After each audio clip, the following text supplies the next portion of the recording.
furlough for Greek extremist serving life fuels outrage.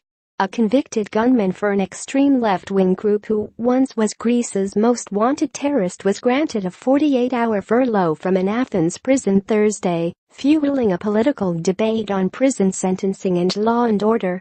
Dimitris Koufadinas, 59, is serving life for participating in 11 of the 23 assassinations attributed to the now-defunct armed group November 17. His victims include the brother-in-law of the current conservative Greek opposition leader, Kyriakos Mitsotakis, who described the furlough as inconceivable.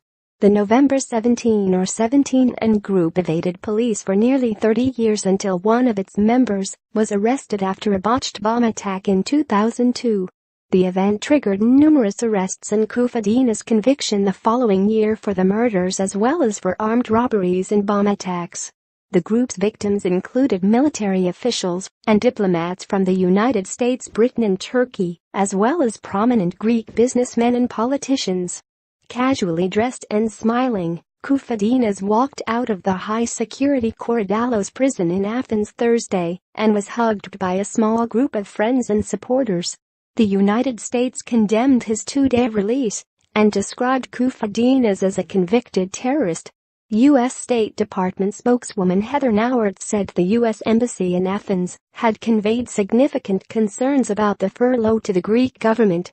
According to police accounts, Koufadinas posed as a beekeeper and math teacher, but for years operated under the pseudonym Laukas as the 17NS lead gunman, planner, recruiter and cashier. He described details of the organization's attacks in a 2014 autobiography without referring to them in the first person.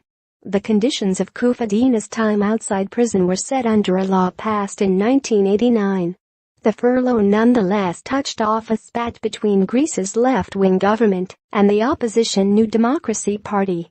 The conservative New Democracy accused the government of endangering public safety and urged the Justice Ministry to block his leave. Greeks are in shock at the sight of 17NS chief killer, Dimitris Koufadinas, being granted a two-day leave. He is a terrorist who has not expressed a trace of remorse to the families of 11 people he murdered, party spokeswoman Maria Spiraki said. Greece's National Association of Prison Wardens said Koufadinas had earned the right to request a leave. Dimitris Koufadinas has had no disciplinary infringement while in prison and has met all the conditions required for a furlough, the association said. There should be an end to disputes over rights that are self-evident, the wardens group said. The law must be upheld. Follow Gatopoulos at http://www.twitter.com/Gatopoulos.